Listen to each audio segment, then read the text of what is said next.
My topic of research I'm doing is, well, it's kind of different from my colleagues are doing, but I think it touches the same area.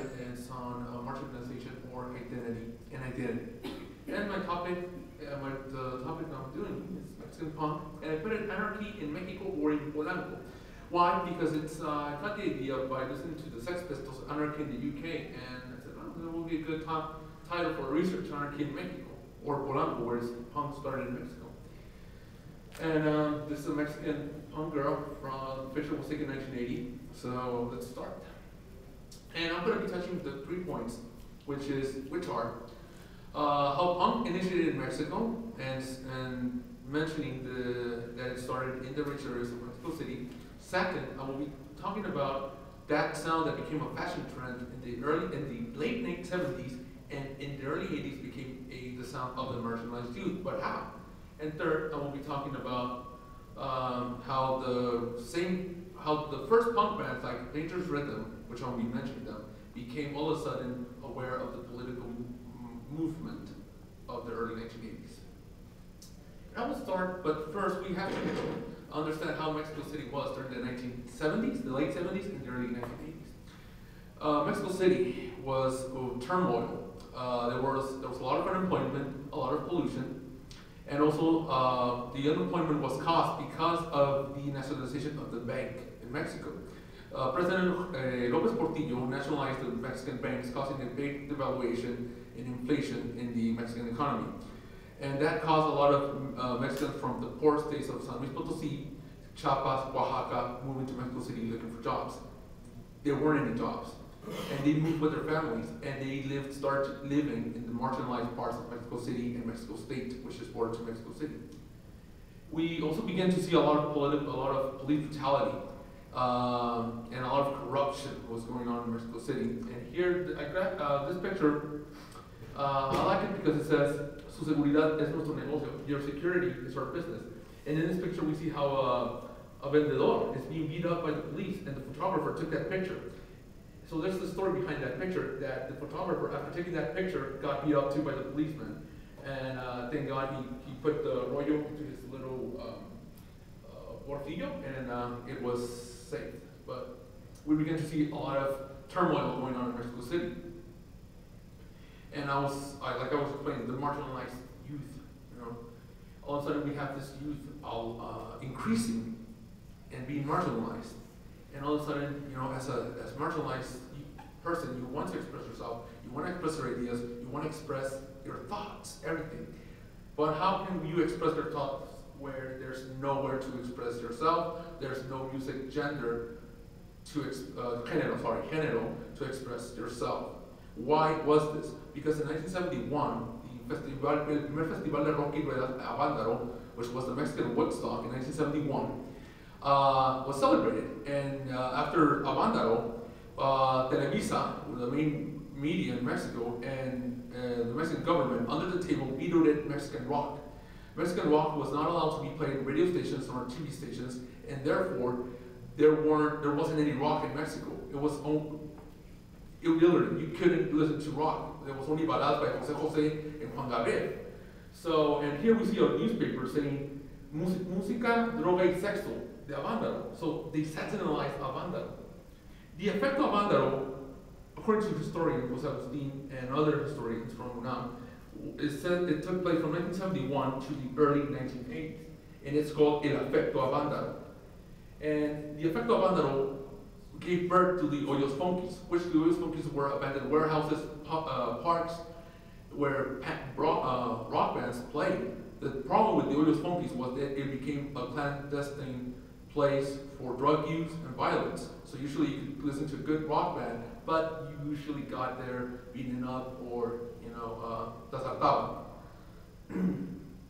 And according to writer and journalist Juan Villarreal, who came out in Nation of Mexico, if you recall, he had a radio program from 1971 to 1981 called El Lado Oscuro de la Luna, based on Dark Side of the Moon. And he said something interesting in 1991. He said, Mexican rock lacks self-imagination by refuting in old formulas used 20 years ago. Nevertheless, it seems the situation will be different in the decade of the 1980s. And it will change in the 1980s, definitely. What made it change was this music that was brought by the rich kids of Polanco. And this music, different from England, punk initiated in the rich neighborhoods of Mexico City. In England, it initiated in the poor neighborhoods of England. And in England, the punk musicians, the first punk musicians didn't have any talent, didn't know how to play an instrument. In Mexico, it was different. In Mexico, the first punk rockers did know how to play music because they went to music schools. They studied art. And they also played in progressive rock bands. Now, if you know progressive rock, it's really opposite of punk rock. Progressive rock songs last 15 minutes, have really good details on musical structure, and have high levels of productivity in productions. Here in this picture, we see one of the first punk rockers in Mexico, Walter Schmidt. Ironically, he played in the band called Decibel, which is one of the best progressive rock bands in Mexico. And here's an example. This is like one of the first punk bands in Mexico, and we'll see how we see the influence of progressive rock. The song's called Me, I Lost You, which in Mexico, if you sing in English, is a level of social hierarchy. If you talk in English, it means you are from high class, you know English. It is el alta clase. I don't know what's going on. Okay. Okay, no. Oh, wait a second, guys. And here we can see the synthesizer by Walter Schmidt and the drummer who kind of played jazz with a jazz fusion band called NACCS. Just give it a little.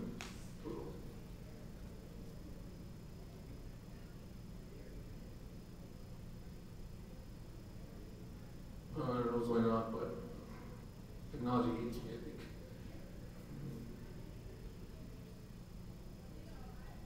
Anyway, I'm going to skip at this.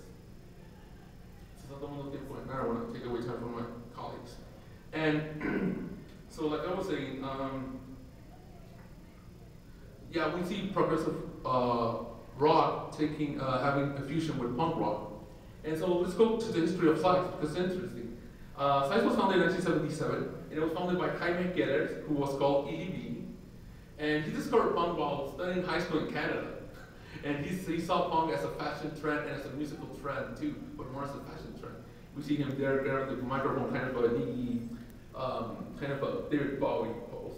And Walter Schmidt, which was in the last picture, we see him, he played the guitar and the synthesizer, and he's there in the left, I think, yeah, that's Walter Schmidt. No, yeah, that. Anyway, Walter Schmidt, he had a job in the musical magazine called Sonidos, which he was the editor, so he gave a lot of publicized to SACS magazine. And also, but going into the first punk bands, we have Rebelde del Punk, which they consider themselves to be the first hardcore punk band in Mexico City. This type of music was never heard in Mexico, so when the Chavos Bandas listened to Rebelde del Punk, they said, that's the sound we want. They don't have any talent, we don't have any talent, they play fast, they play aggressive, we are like that. This is the problem. The Rebelde del Punk did have talent, they just acted they didn't know how to play their instruments, but they knew. Because their founder, Javier Barberia, was played with Decibel, with Walter Schmidt. So they knew how to play music, but just pretended that they didn't know how to play music, and they liked the punk moda, which was weird, because the first punk band was really more about fashion than about musical, political awareness. And according to many Rebelde del Punk fans, they only, if there's no money, they will not play. You have to pay them before the concert. They don't do free concerts, so that's not really punk. And I hope I don't have difficulties with the song. Now, the reason why I want to put this on was it is, according to Melen Berset, a historian from Mexico City, he said that this song, Museo del Choco, was the first punk song that really impacted Mexico, because in Mexico there's a cool thing called cassettes piratas, pirates cassettes, and it was passed between the Chavos Bandas, the punks, and it was and it had a lot of sales in the pirateria. There was a lot of sales by this album because of the song Museo del Choco. And I think we're having problems too with it.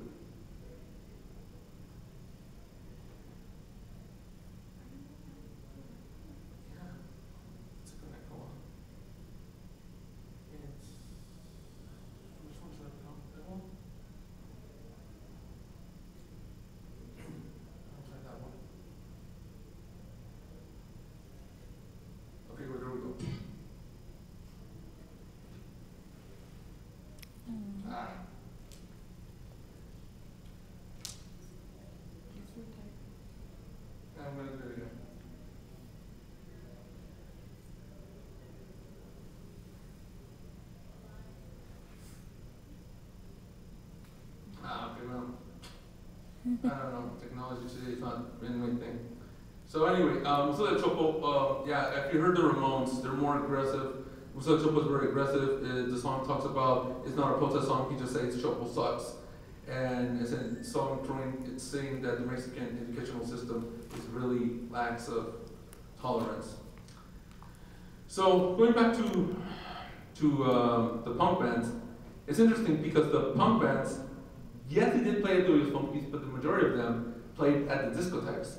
Dangerous Rhythm was one of the first also punk bands, which was founded in 1977.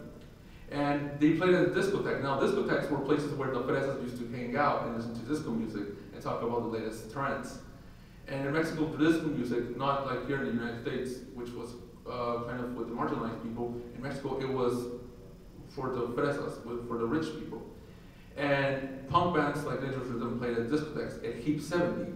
And according to Piro, the lead singer of Dangerous Rhythm, he said that the only thing Dangerous Rhythm have in common with punk rock is the fashion, nothing else. So we're beginning to see that, yeah, they're not real punk bands like in LA or New York.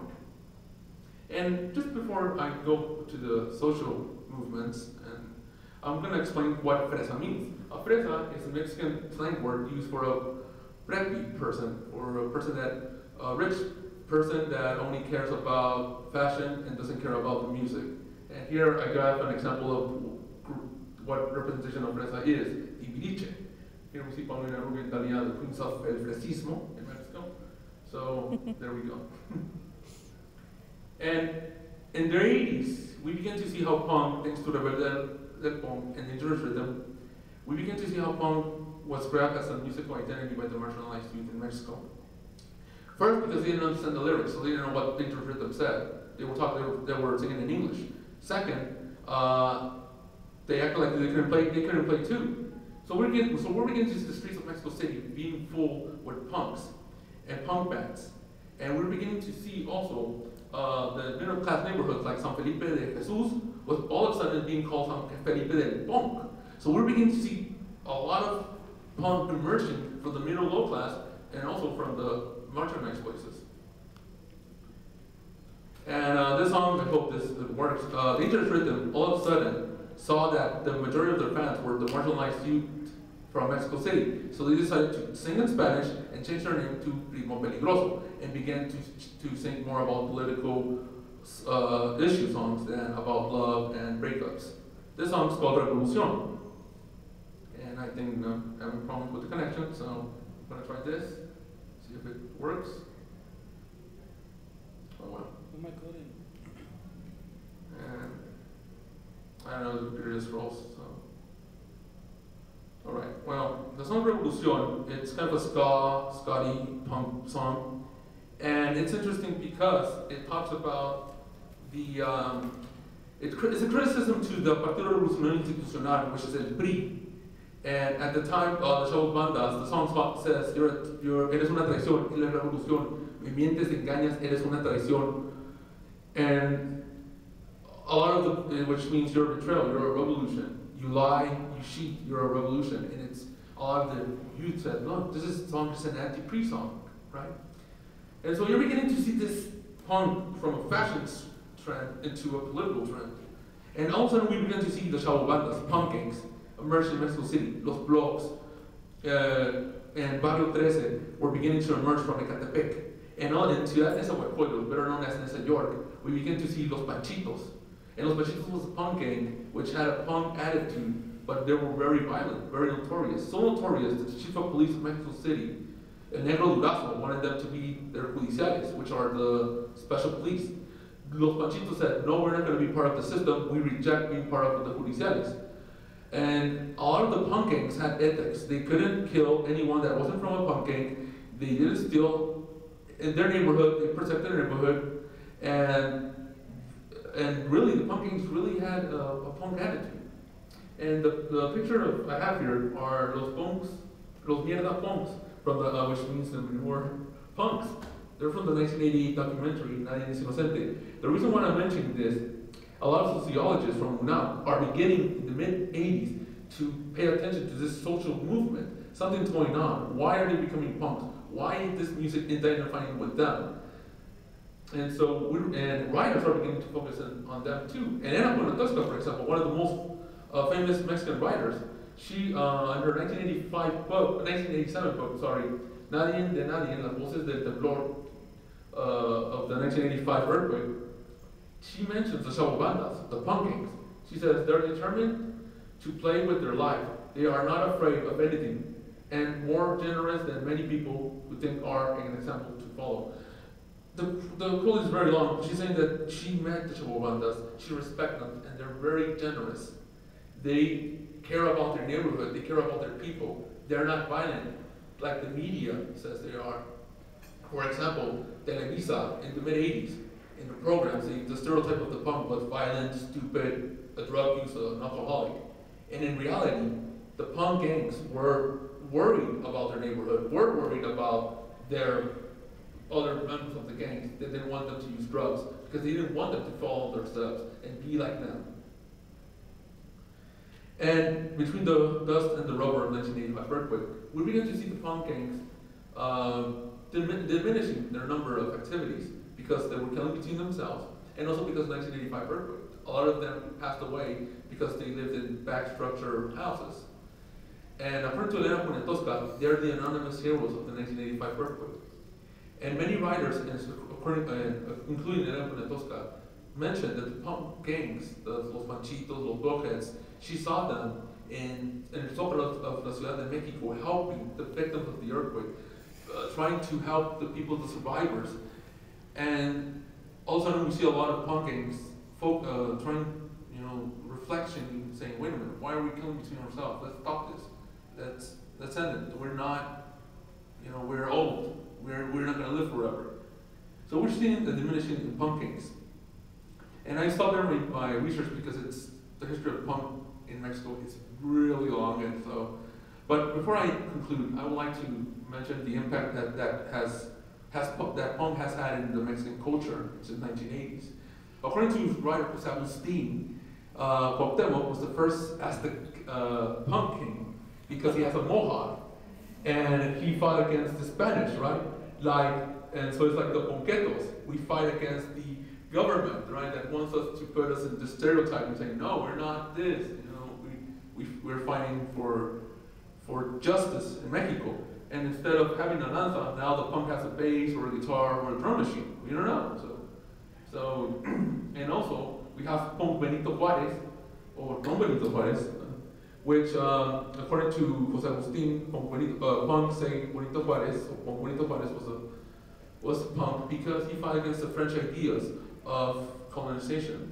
Just like punks, even though punk comes from Europe, but music, you can get music and make it your own. And so it was their tool, the tool of music was used to fight against the oppressed ideas. It's just like Benito Juarez. He used European tactics to fight the French. And we have Sor Juana Inés de la Pong, Sor Juana Inés de la Cruz, and considered to be the first punk poet of the Americas, because her poetry was criticized to machismo and to the ways that the Catholic tradition of had towards women. And the real punk, the intellectual punks of the mid-80s began to identify themselves, especially the ponquetas, identify themselves with the poems of Sor Juana Inés de la Cruz, and saying, no, Sor Juana Inés de la Cruz was punk because it's giving us a freedom that punk music gives us also. To conclude, I will talk about Tezcatlipoca, which he's mentioned in the song of Botín Tejerez, El Guacarón de la Malinche. Now we see here just Aztec god with his mohawk and with his guitar. And Tezcatlipoca is the god punk of the Aztecs, according to the song of Botín Tejerez, the 1986 song, El Guacarón de la Malinche. And acknowledgements, I would like to thank Professor Dr. New